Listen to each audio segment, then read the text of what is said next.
Beberapa waktu lalu, AFC kembali membuat gebrakan dengan mengubah aturan terkait babak keempat kualifikasi Piala Dunia 2026 zona Asia. Perubahan ini tentu sangat berdampak pada perjalanan negara-negara yang sedang berjuang memperebutkan tiket menuju turnamen sepak bola paling bergengsi di dunia, termasuk Indonesia. Awalnya, AFC mengumumkan bahwa babak keempat akan dilangsungkan di tempat netral untuk menjamin keadilan kompetisi. Namun, keputusan itu tak bertahan lama. AFC kemudian membuka opsi agar negara-negara anggota dapat mengajukan diri menjadi tuan rumah. Dan yang lebih mengejutkan lagi, dalam pembaruan terakhir, AFC memutuskan bahwa bukan lagi sistem sukarela yang menentukan siapa jadi tuan rumah, melainkan diambil dari dua tim terbaik yang finish di posisi ketiga dan keempat dari babak ketiga. Artinya, posisi klasemen di babak ketiga sekarang tidak hanya menentukan lolos atau tidaknya ke babak selanjutnya, tapi juga mempengaruhi siapa yang punya hak istimewa sebagai tuan rumah di babak keempat.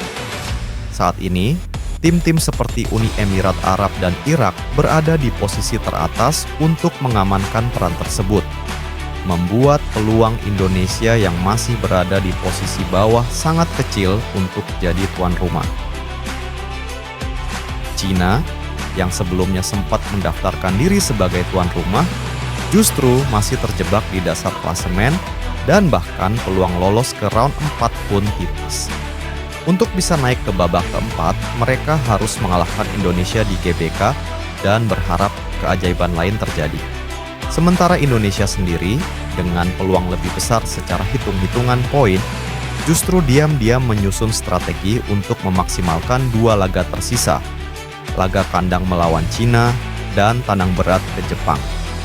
Perubahan sistem yang awalnya dinilai bisa merugikan ternyata menyimpan celah kesempatan. Jika Indonesia bisa lolos ke babak keempat, maka dengan sistem 3 tim per grup, peluang kita terbuka lebar. Mengapa?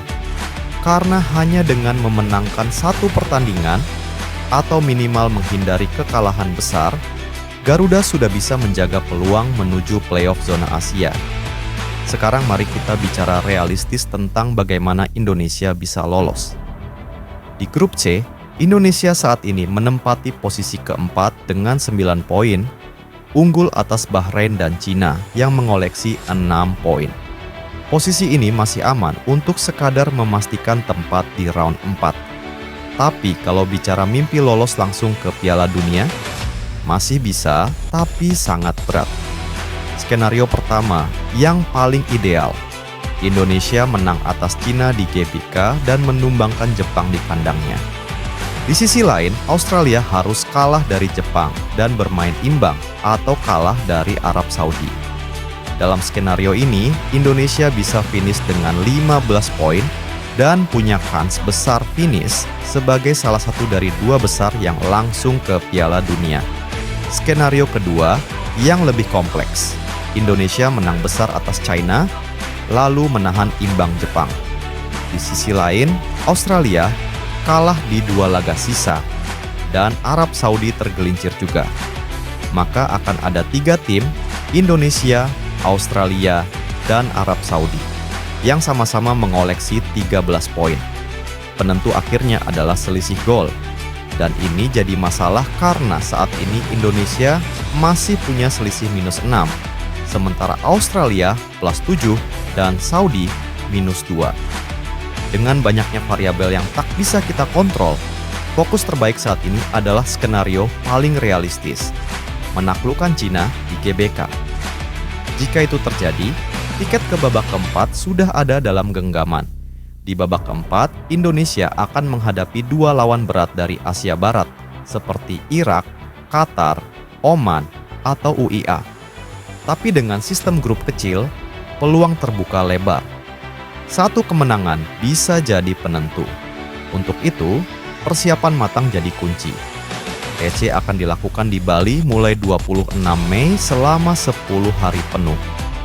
Ini jadi modal berharga karena tidak seperti sebelumnya, Kali ini hampir semua pemain bisa bergabung tepat waktu karena mayoritas liga sudah selesai, termasuk Liga 1 Indonesia, Liga Malaysia, hingga kompetisi Eropa seperti Championship di Inggris.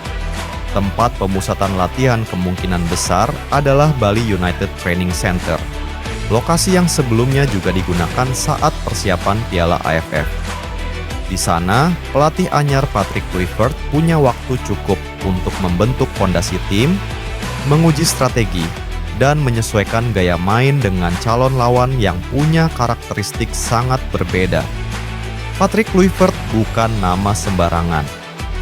Mantan striker timnas Belanda dan ex-pelatih muda Barcelona ini punya pengalaman dan visi besar. Bersama asistennya dari Belanda dan pelatih lokal, dia akan menyiapkan Indonesia bukan hanya untuk bertanding, tapi untuk menang. Ditambah lagi dengan dukungan Jordi Cruyff sebagai penasihat teknis, arah permainan Indonesia ke depan akan lebih terstruktur.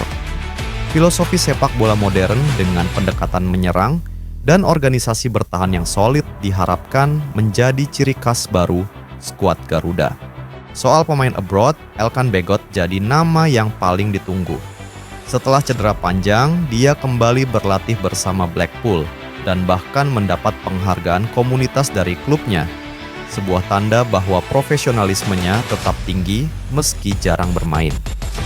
Jika kondisinya pulih, Elkan akan jadi andalan lini belakang menghadapi Cina yang bermain direct dan Jepang yang cepat. Beberapa pemain lain seperti Jordi Amat, Sandy Walsh, Martin Pais juga dijadwalkan bergabung. Sementara, nama-nama yang sempat ramai seperti Ciro Alves tampaknya tidak akan jadi prioritas karena proses naturalisasi yang tak sesuai aturan FIFA dan tidak berdarah Indonesia. Fokus utama sekarang adalah pemain diaspora yang punya keterikatan darah dan sudah jadi bagian dari proyek jangka panjang Garuda. Mereka inilah yang akan jadi motor penggerak Indonesia dalam 2 laga krusial ke depan. Jadi, apakah timnas Indonesia sudah benar-benar siap untuk melangkah lebih jauh? Melihat semua elemen yang ada, waktu persiapan yang cukup, kehadiran pemain kunci, dukungan penuh rakyat Indonesia, hingga pelatih baru dengan visi besar, jawabannya adalah ya. Ini bukan sekadar tentang lolos ke round 4, tapi tentang membuka jalan menuju sejarah. Format boleh berubah, lawan boleh makin berat, tapi mimpi untuk tampil di Piala Dunia tetap sama. Kini semuanya ada di tangan skuad Garuda. Saatnya membuktikan bahwa kita layak terbang tinggi, bukan hanya di Asia, tapi di panggung dunia.